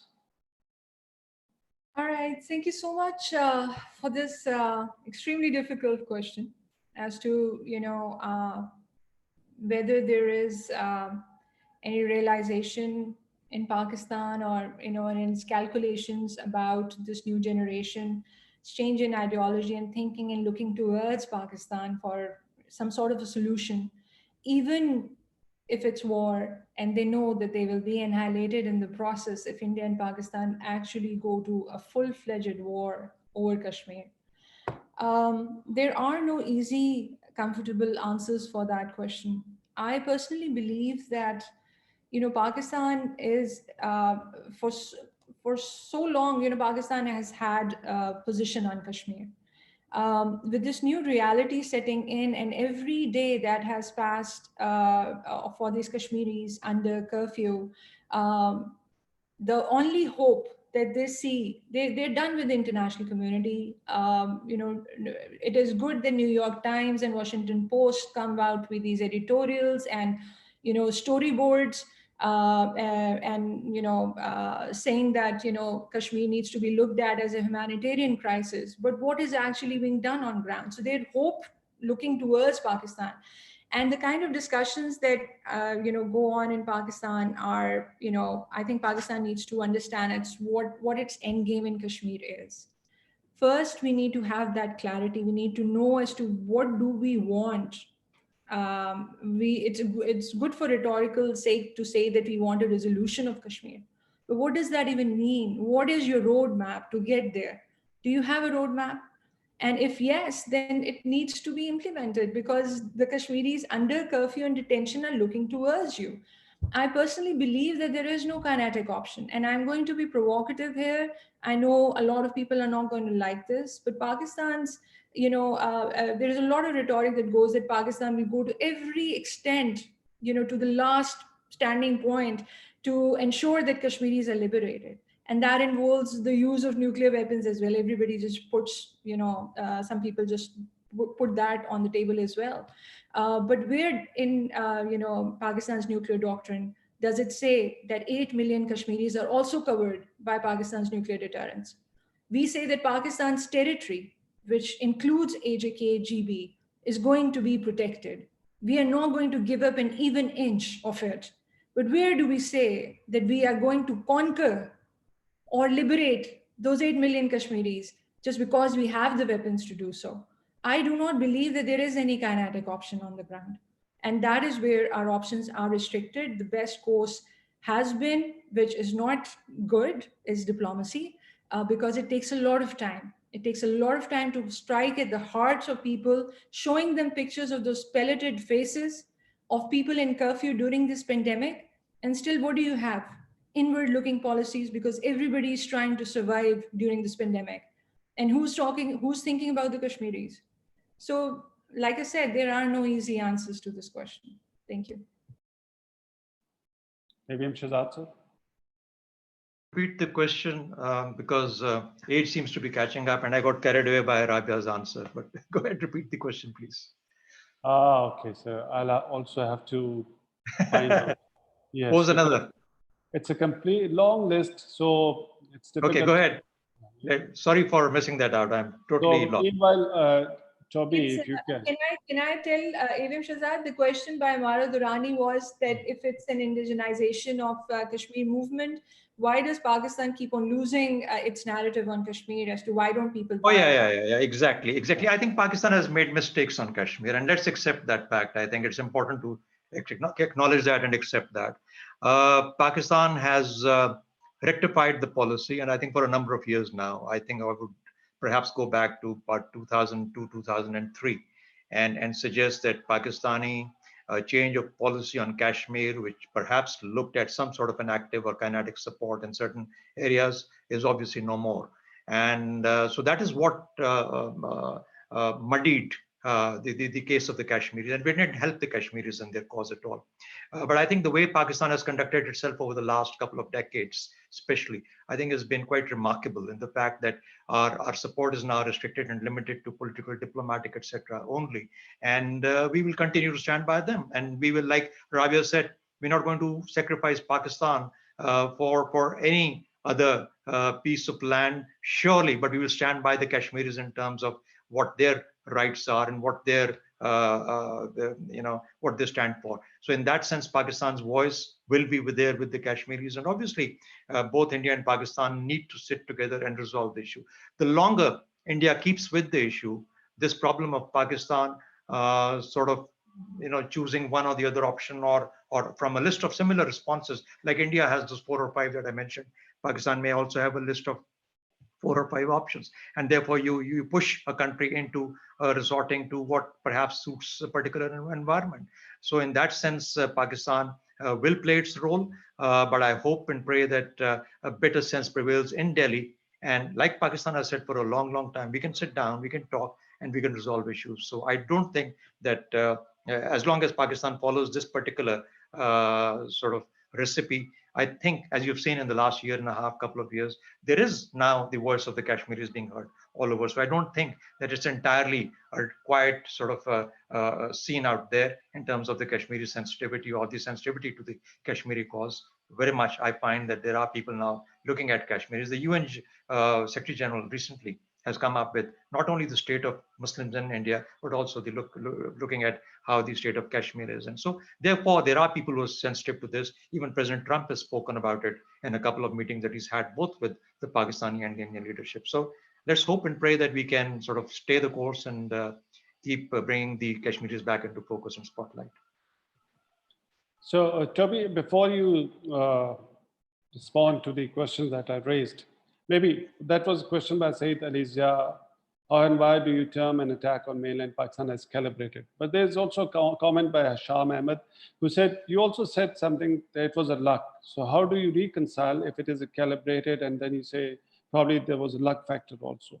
So maybe if you can take both of these comments or questions together, and then also respond to the question that I raised, that in your paper you said, or the article you read, the new norm narrative favors military establishments on both sides. So I principally disagree on the Pakistani side. I don't think so. We agree to that. But how do you justify that?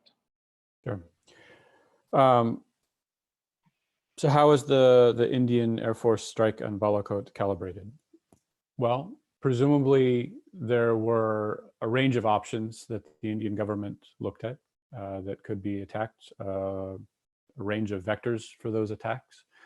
And they chose to target a facility that was not a Pakistan military facility in an unpopulated area, with the belief that it was a facility linked to the group that had claimed responsibility for the Pulwama attack. It used, I gather, 4 targeted munitions, and there's questions about what it hit, what it didn't hit, and so forth that I'll not wade into. But to me, that suggested an interest in highlighting this as a counterterrorism operation, not as a military retaliation against Pakistan, designed to demonstrate to the international community that it was choosing a target that had some justness associated with it in terms of responding to terrorism. And I would just simply point out that this calibrated option was a lot less than many other people in India were calling for. And I think that there was probably dissatisfaction, notwithstanding the kind of crowing and PR victory that this was for Prime Minister Modi. There were people in India who were calling for much more. And so I think you have to say that this was limited. You could probably make the case that it was proportional, and it wasn't something that was going to be so escalatory to somehow immediately get into a ground war or something like that. So that's why I make the case that it was calibrated. How do I reconcile that with luck? I mean, mostly the luck part of that comes after that, right? Had they hit that facility, and had there been hundreds of women and children who were killed, that would have changed the optic of it. If the Indian pilot hadn't been captured and returned, but instead had been killed on the ground, that would have changed the optics and the sort of parameters for de-escalation, I guess. And so the luck part of it was that things could have gone differently. The retaliation by the Pakistan Air Force could have inadvertently hit something. Targeted munitions don't always hit their targets. They sometimes hit other things. So just that's kind of how I can reconcile both the calibration and the role of luck in this. Adil, on your question about whether, how the new normal suits the military security establishments in both countries. I think it does so for different reasons in both sides. In Pakistan, I think that the idea of, on the one hand, you see people rejecting that there's a new normal, rejecting the Indian narrative, but then also claiming that there's a Pakistan new normal, right? That there's, now quid pro, this is the problem with not having had enough coffee before we do these in the morning, quid pro quo plus, that is the sort of the new normal, really. And so it puts this problem within a framework that largely has to do with military options, which obviously puts the interests of the military front and center.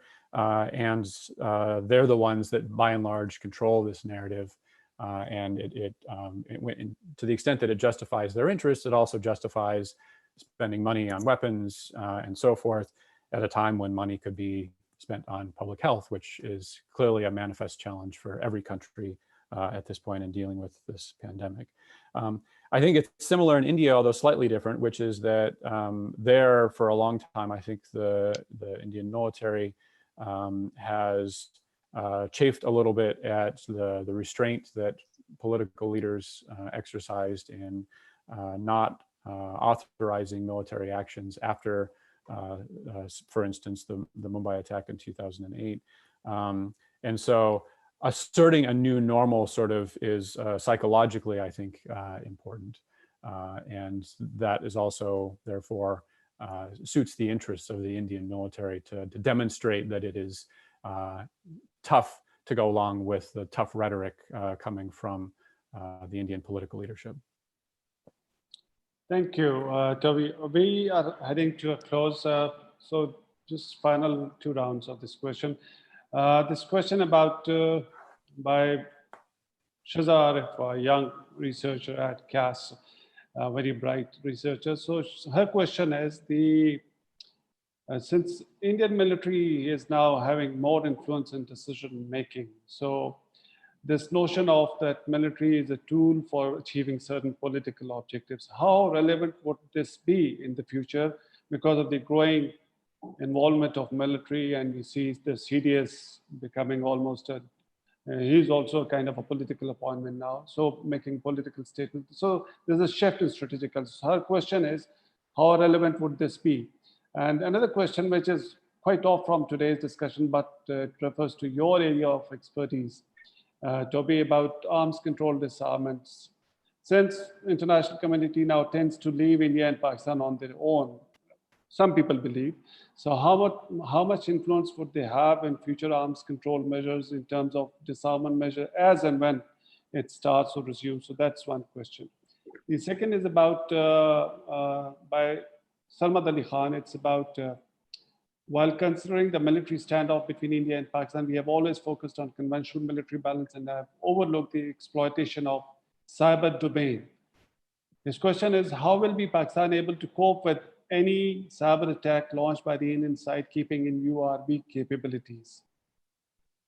So maybe if Ibn Shazad wants to respond to this question, or Dr. Rabia, whoever.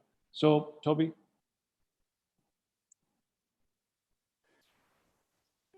I think the potential for arms control between India and Pakistan has been there for a long time. There are fundamental challenges, obviously, in how you deal with certain kinds of asymmetries. And ultimately, whether there can be some formulation that addresses those asymmetries and is sustainable has enough transparency and monitoring to allow both countries to have confidence that the terms of the arms control would be met. Those are huge issues. I would make a political point, which is that this is not something that can be forced from the outside. Right? There were the U.S. put lots of effort in 1998 on encouraging various kinds of restraint, including having both India and Pakistan sign up to the CTBT, and to take different kinds of measures to restrain their nuclear postures and forces. And largely these were rejected because as new sort of open nuclear states, there was a lot of effort that presumably had to go into building those forces, creating the military and political infrastructure to support them and so forth. And so, from that standpoint, just as it was not ripe at that time for the outside community to push and support arms control in South Asia, the only time where the international community can have some role is when the base conditions are ripe in South Asia, that there's an organic impetus that is shared between India and Pakistan that recognizes that some sort of détente, agreements to stabilize both not only the strategic situation, but also situations that might escalate, that has to exist. It can't be forced from the outside. And until that time, any kind of, we can come up with creative ideas, and there's been a lot that's been written in this space, a lot of creative ideas about missile regimes and so forth. And I like a lot of those ideas, but ultimately the political base of support has to be there in both countries for those ideas to work. I hope that someday that organic support is there. And when it is, then I think there will be lots of countries, international experts and so forth that are all too ready to help in any way possible to see that kind of agreement over the line. Thank you. AVM Shahzad sir, do you want to respond to the cyber issues, cyber security? And Okay, I'll try. I mean, this is not my field though, but let me suggest that both economies and societies are far more obviously technology dependent these days. And there used to be Warden's 5-ring model when we were studying campaign and strategies, etc., a couple of decades back, and looking at those. And the 5 rings basically led you either serially or in parallel to the most to the nerve center, which was the command and control or the leadership. And if today the leadership is so dependent on what is now entirely technology dependent and therefore open to some sort of disruption from across the border or from any adversary. So therefore, rather than go serially from the outside to inside in terms of the 5 rings, you can possibly access the inner ring or the nerve center right straight ahead and straight away without going through even a parallel. So in my judgment, unless and until adequate defenses and measures are created or sort of integrated into how parallel structures of command and control exist, you might find that the air campaign or the air war has possibly moved or graduated from being serial to parallel to now what is perhaps not even parallel, and therefore, regardless whether it is air launched or not, but a sort of a control which can reach your heart of the leadership, which is a command and control system. And if that is dependent on information and communication and a lot of data coming in, so that data becomes very, very vulnerable. So therefore, any country or any nation, which is actually most these days, need to assure that they have adequate defenses and firewalls created to ensure that not only that they have parallel structures, they also must have enough firewalls to keep any kind of this kind of. Remember, the US and China are into it perpetually. I mean, Facebook and Russia are very much a part of discussion in the US for the 2016 election. So this is very much going on in the world already. So I mean, perhaps Pakistan, I can say for Pakistan, I'm sure we are already into it and we have sufficient sort of defenses created for that. But yes, this is a problem and it obviously needs to be resorted or dealt with technology. Technology creates it, technology must resolve it. So thank you very much. Toby, the last 2 questions, and that's related to your recent article. There's so many questions. Sorry, Yeah, please, Dr. Apia. Yeah, please. Can I ask answer Shaza's question about Indian military decision making, its role Yeah, in sure. decision Sure. making? Yeah, So, sure. Please. Shaza, thank you for the question. I'll be brief. Firstly, I really enjoy your writing, so please, continue to write. Um, we just had a seminar with Praveen Sani, and one of the questions asked was about this. I would be very careful if I'm a researcher writing on these to pick up on these little things. But Indian military is still very much in control of its civilian leadership. There is just no while they might make statements and all, they're still very much subordinate. It is a system that is still intact, and civilian political leadership is the one that is in charge of policy decision making, where all the issues strategic are concerned. So while you might see these, random statements and provocations coming out, they are not done without consultation with the civilian leadership. Thank you. Thank you, Dr. Rabia. Toby, last two questions, very brief one, related to your article. You can see how much interest your article has generated in this part of the world, and this is an incentive for you to write more on South Asian crisis with your expertise and background. This is related to, you wrote in that article that record of crises between India and Pakistan during 2002 and 2016 suggests that the Indian see conflict with Pakistan detrimental to their economic interest and global image building project. So if that is the case, why India continues to engage in developing new war fighting concepts and coming up with surgical strikes and things like that? So if it is detrimental to their image. Second, if you could kindly respond, you also wrote something about this a surgical strike inside Pakistan, allegedly killing some of the terrorists, may do more harm to Pakistan's pride. And in response, Pakistan can do probably quid pro quo plus, but the cost to India could be relatively low. So I'm asking this question. Pakistan is a relatively smaller country, which limited military potential. A smaller country, if it inflicts a punishment or humiliation to a bigger country, how will the cost would be low for India in that case? So these two questions, and then if you could respond, and we will close question and answer session, and we will request President to give his concluding remarks, and then we will wind up this webinar. Thank you. Great. Well, thanks. And I would love to write more on these issues.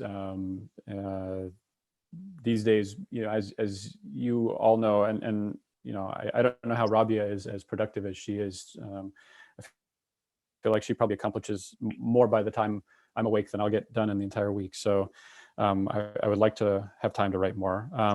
So why is India developing its capabilities if these were kind of not consonant with its larger policy projects to build international prestige and so forth? And I think they are, but what's changed is the conception of what Indian interests are that has been articulated by Modi. And so Modi is a tough guy, wants to have this image of a tough guy. India as a state that is a global power, and global powers don't suffer attacks from groups based in neighboring states.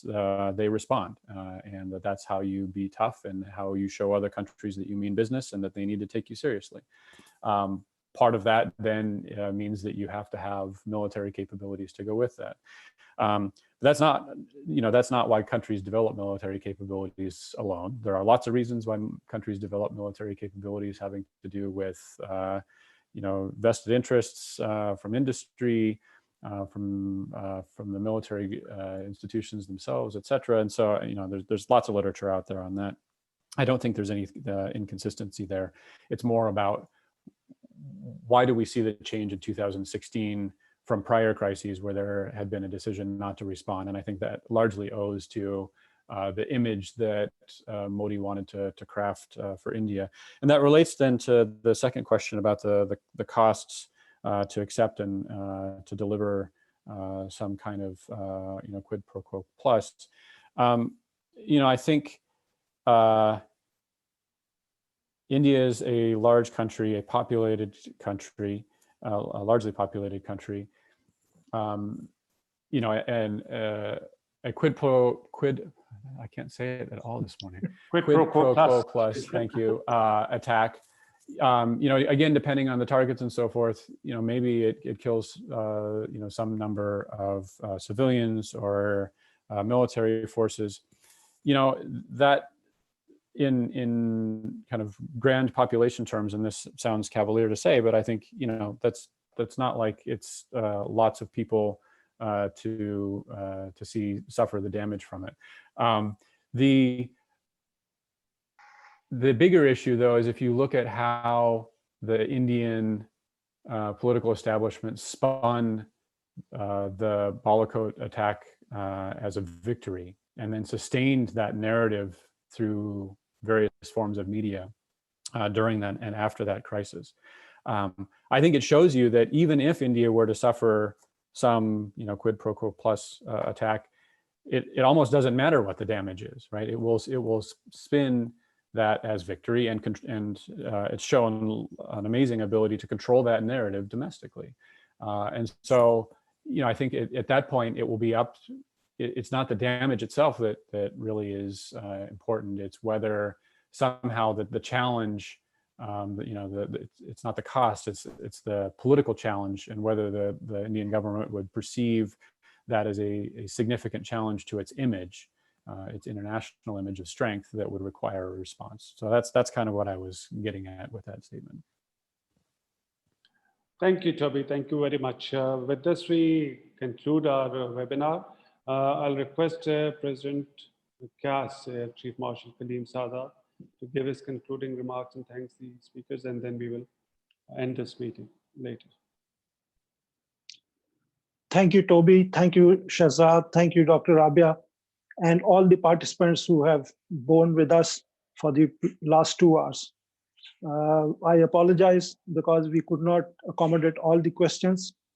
And that is usually the case in a 2-hour seminar. There are 70, 80 odd participants, so there is not enough time.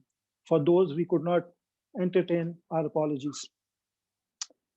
Ladies and gentlemen, the deliberations or the perspectives that have been presented today have been honest by all the 3 speakers. Toby has been asked the maximum questions for the reason that people want to know neutral perspective first, or what the others think about it. What AVM Shahzad or what Dr. Rabia would think, would have to say, some of it would be known to us.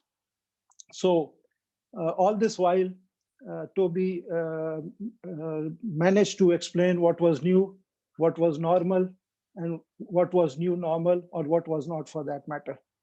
But suffice to say that we understand how the world looks at this problem. AVM Shahzad explained to us the Indian thinking, how it could pan out, what limitations Pakistan faced, and what could be the possible choices and challenges also. Dr. Rabia, of course, brought out her unique perspective and very forthrightly mentioned how Pakistan had not done as it should have.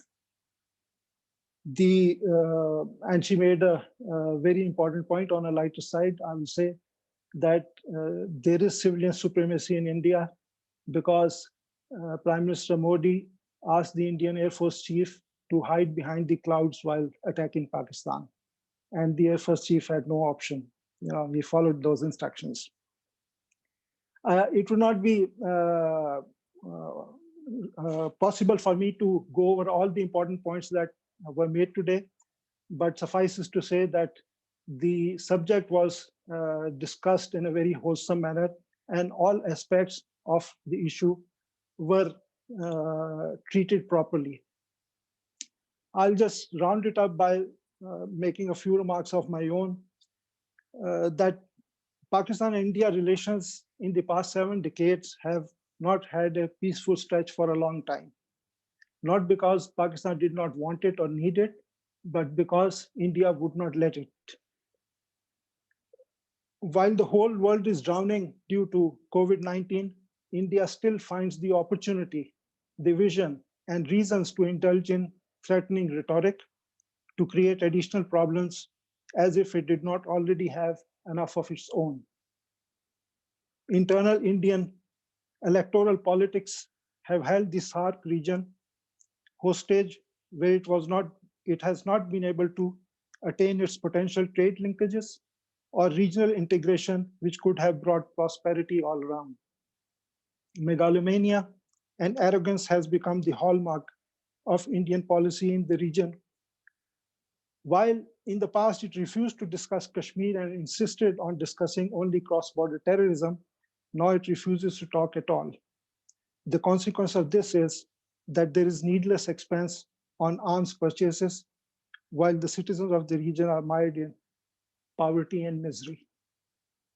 Annexation of Kashmir in August 2019 and Citizens Amendment Act have launched India into a very ambitious but dangerous misadventure.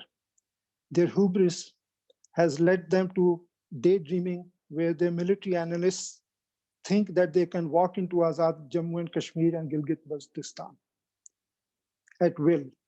But they ignore that Indian occupied Kashmir is not yet under their control, and it is under extended curfew.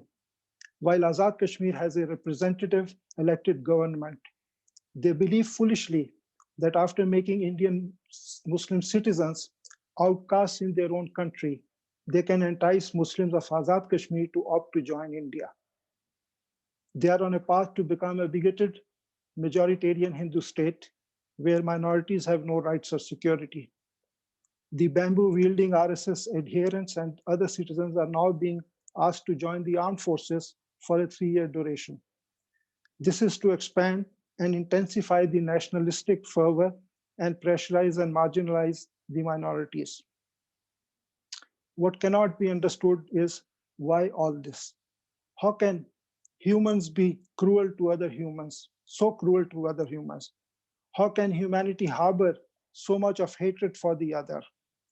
Why the world is callous towards the plight of victims of crimes against humanity?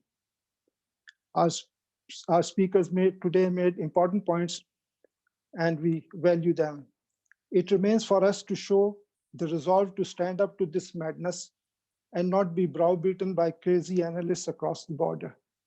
When partition, they keep touting the idea of Akhand Bharat by distorting history.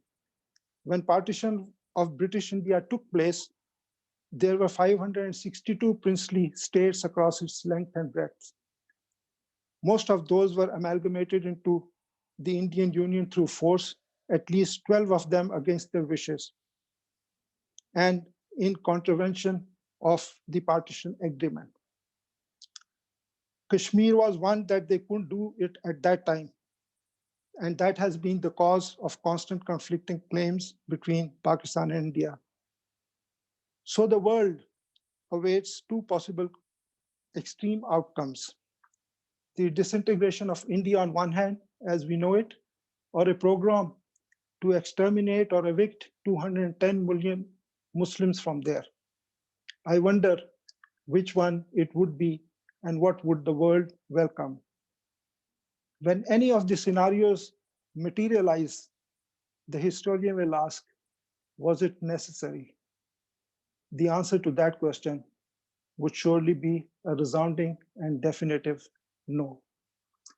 With that, I thank you once again for your indulgence, for your patience, and for your effort that you made to enlighten us on this very important subject. I thank all the other attendees and participants for being with us. Thank you very much. So thank you very much. Before I formally close the meeting, just a word about Center for Aerospace and Security Studies. I didn't go into detailed introduction, but for those who are attending this event, just a brief. It's a relatively new setup, Center for Aerospace and Security Studies. It's an independent think tank based at Islamabad. And somebody raised a question which I didn't include, that why Center for Aerospace is focusing on Kashmir issues. So the point is, it is Center for Aerospace and Security Studies. So anything related to security studies fall under the domain of CAS. It's relatively young, but over the last 1 year, we held around 5 national conferences and 1 international conference. And that's how we intend doing in the future also. So this is first kind of international webinar. And we are also trying to adapt to these new technologies, and hopefully we'll have more opportunities for this. So I, once again, on behalf of the CAS team,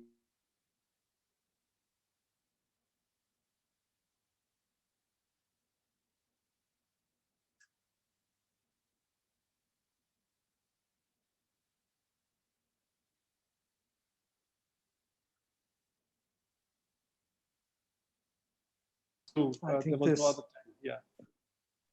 Do you want to say something? you faded out towards the end. We couldn't hear you. Okay, my apologies. So Toby, I was just saying thank you and for being this early in the morning, because it's very early in Washington, and we enjoyed the drawings that are at the back. We know that it's your daughter's room that you borrow for webinar meetings. Thank you very much. So thank you, everyone. With this, I formally close this and wish you good day. Khudafis. Much, everybody. Thank you.